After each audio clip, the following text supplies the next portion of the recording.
మా యాక్టింగ్ ఎలా ఉంది సార్? మేము మీ అమ్మ నాన్నలుగా బాగా నటించాం కదా సార్? మీరు బాగా నటిస్తారనే మిమ్మల్ని మా అమ్మా నాన్నగా ఇక్కడికి తీసుకొచ్చాను. ఆ అమ్మాయితో మీరు నా పేరెంట్స్ అని చెప్పాను. మీరు ఆ అమ్మాయికి ఎలాంటి అనుమానం కలగకుండా మా అమ్మ నాన్నలుగా నటించాలి. అందులో మీకు ఎలాంటి అనుమానం అక్కర్లేదు సార్. మేమిద్దరం కలిసి ఎన్నో నాటకాల్లో అమ్మా నాన్నలుగా భార్యాభర్తలుగా బాగా నటించాం సార్. ఆ అమ్మాయికి ఏ అనుమానం రాకుండా చూసుకుంటాం సార్.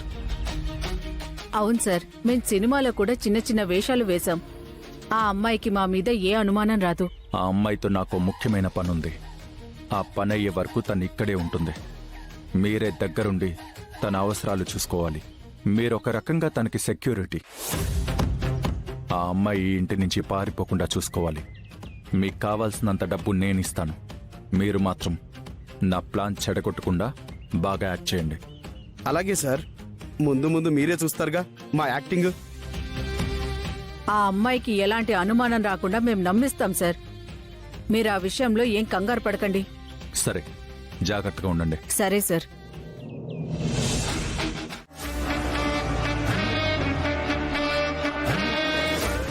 అహల్యని చంపమని వాళ్ళకి ఫోటో పంపించాను. ఇంతవరకు వాళ్ళ నుంచి ఎలాంటి కాల్ రాలేదేంటి? తను అవ్వగానే ఫోన్ చేస్తామన్నారు. పోనీ నేనే ఫోన్ చేస్తే? వాళ్ళే ఫోన్ చేస్తున్నారు. హలో, పని అయిపోయిందా? ఆ అహల్యని చంపేశారా? సారీ మేడం, మీరు చెప్పిన అమ్మాయిని మేము చంపడానికి ట్రై చేశాం. అంటే చంపలేదా? లేదు మేడం, తప్పించారు. తప్పించారా? ఎవరు? ఏమో తెలియదు మేడం. మేము ఆ అమ్మాయిని చంపేలోపు ఒకడొచ్చాడు. వాడు సామాన్యుడు కాదు మేడం, మా అందరినీ దారుణంగా కొట్టాడు. వాడి దెబ్బలు తట్టుకోలేక మేము పారిపోయి వచ్చేసాం. ఎవడు వాడు? వాడు గౌతమా? ఎవరో తెలియదు మేడం. ఒక్క నిమిషం లైన్లో ఉండు.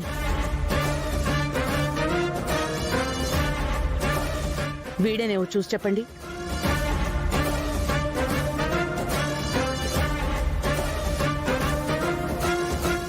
వీడు కాదు మేడం, వాడు వేరేవాడు.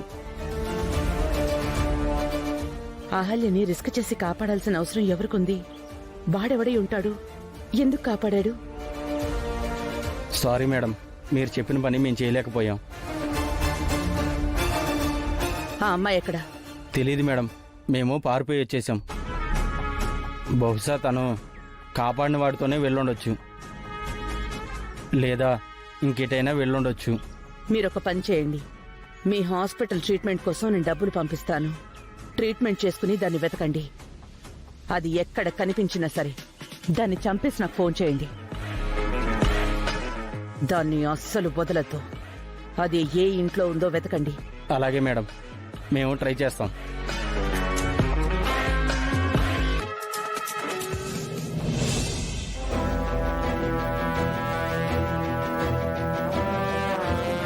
మామ్, ఏంటలా ఉన్నావు?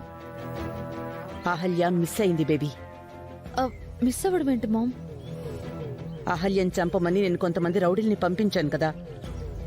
అవును, వాళ్ళు పని పూర్తి చేయలేదా? అహల్యని చంపలేదా? అహల్యని చంపబోతూ ఉండగా ఎవడో వచ్చి కాపాడాడట. వాడెవడో తెలియడం లేదు.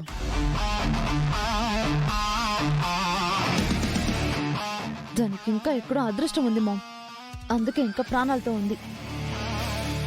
కానీ అది బ్రతకూడదు. అది బ్రతుకుంటే గౌతమ్ ఎలాగైనా దాన్ని వెనక్కి తీసుకొస్తాడు.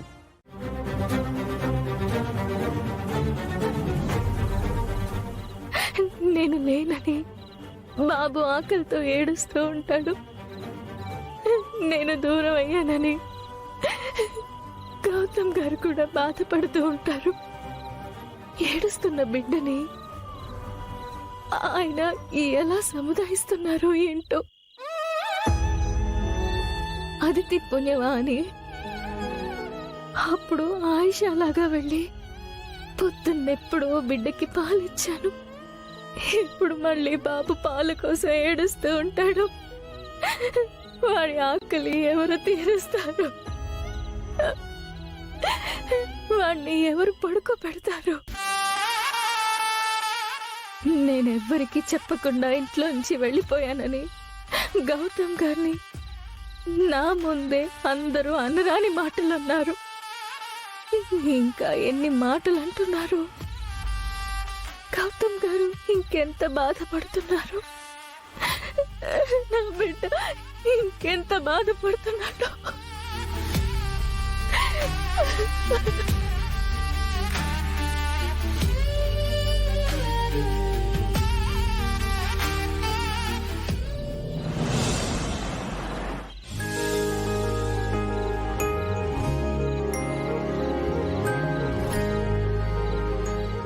రాజు, గౌతమ్ని భోజనానికి పిలవలేదా? పిలిచాను సార్. గౌతమ్ బాబు ఆకలిగా లేదన్నారు. చిన్నబాబుని ఎత్తుకొని గౌతమ్ బాబు గదిలోనే ఉన్నారు సార్.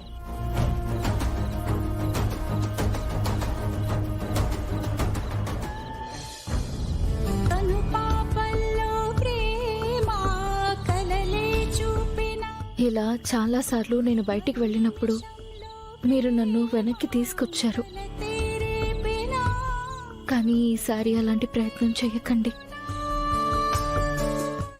ఎందుకంటే నేను శాశ్వతంగా ఈ ఇంటికి దూరం అవ్వాలనే వెళ్ళిపోతున్నాను.